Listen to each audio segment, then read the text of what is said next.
င်္ဂလာပါရှင်ကျမတို့ရဲ့မိုးလေဝသသတင်းချန်နယ်လေးကကြိုဆိုလိုက်ပါတယ်။မုတ်တုံမိုးလာပါတော့မယ်။မေလ17ရက်နေ့မှစပြီးတပြည်လုံးကွက်ပြေမိုးသေးကရှမ်းရှိနဲ့ညောင်လေးပင်မှအောက်ပိုင်းပဲခူးရန်ကုန်နဲ့ကရင်မွန်တနင်္သာရီဒေသတွေမိုးကြီးပါမယ်။တာချီလိတ်မြို့သတိပြုကြပါမေလ17ရက်နေ့မှစပြီး4ရက်အတွင်းမိုးရေချိန်2လက်မကျော်ရွာမယ်။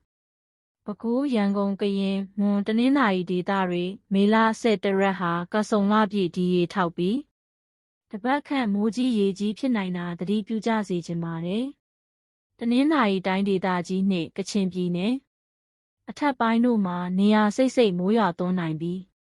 စကိုင်းတိုင်းဒေသကြီးအထက်ပိုင်းနှင့်ကရင်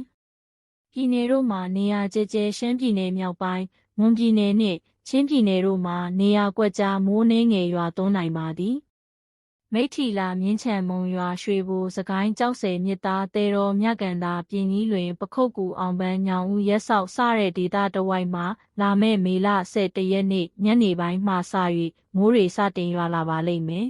။လာမည့်မေလ10ရက်နေ့ညနေပိုင်းအချိန်မှစပြီးအဆိုပါနေ့မှာရန်ကုန်တိုင်းမြောက်ပိုင်းတွင်မိုးတိမ်တောင်ကြီးတစ်ခုစတင်ဖြစ်ထွန်းပေါ်ပေါက်လာနိုင်ပြီးမေလ10ရက်နေ့ညနေ3နာရီနောက်ပိုင်းချိန်တွင်ရန်ကုန်တိုင်းအပါအဝင်ပဲခူးအရှေ့ချမ်းဒေသများဖြစ်တဲ့ကဝဝေါတနက်ပင်ဒိုက်ဦးညောင်လေးပင်ပဲခူးဖျားကြီးမတောက်ဖြူတောင်ငူကြောက်ကြီးအုတ်တွင်းပြွန်တန်စာကြောက်တကားစတဲ့ဒေသတဝိုက်မှာညနေ3နာရီနောက်ပိုင်းမိုးစမည်ဖြစ်ပြီး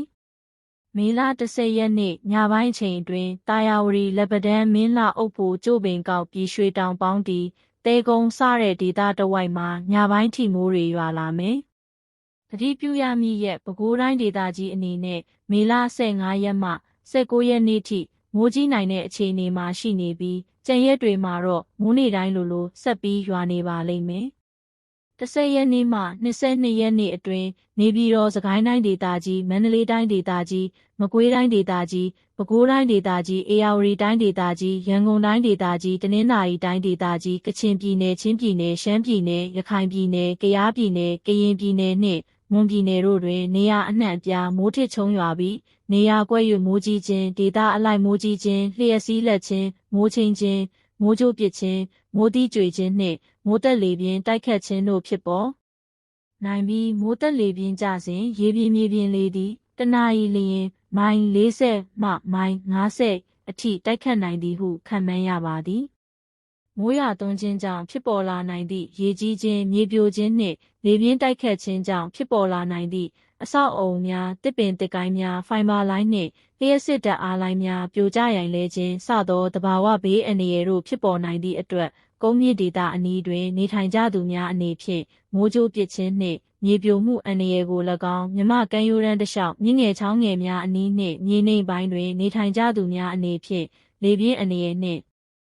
လျှက်တစ်ပြက်ရေကြီးရေရှမ်းမှုအန္တရာယ်တို့ကို၎င်းကြိုတင်သတိပြုနိုင်ပါရန်နှင့်စိုက်ပျိုးမွေးမြူတောင်သူများအပါအဝင်ပြည်တွင်းလေကြောင်းပြန်တန်းရေးပြည်တွင်းရေကြောင်းသွာလာရေးမြမကမ်းရိုးတန်းတစ်လျှောက်နှင့်ကမ်းလွန်ပင်လယ်ပြင်တို့ရှိကမ်းနီးကမ်းဝေးငါးဖမ်းရေရင်များဆက်လေများသင်္ဘောများအနေဖြင့်လည်းကြိုတင်သတိပြုနိုင်ပါရန်ကြိုတင်၍သတိပေးနှိုးဆော်တင်ပြအပ်ပါသည်တဘာဝဘေးအန္တရာယ်တို့မှကင်းလွတ်ငြိမ်းအေးကြပါစေ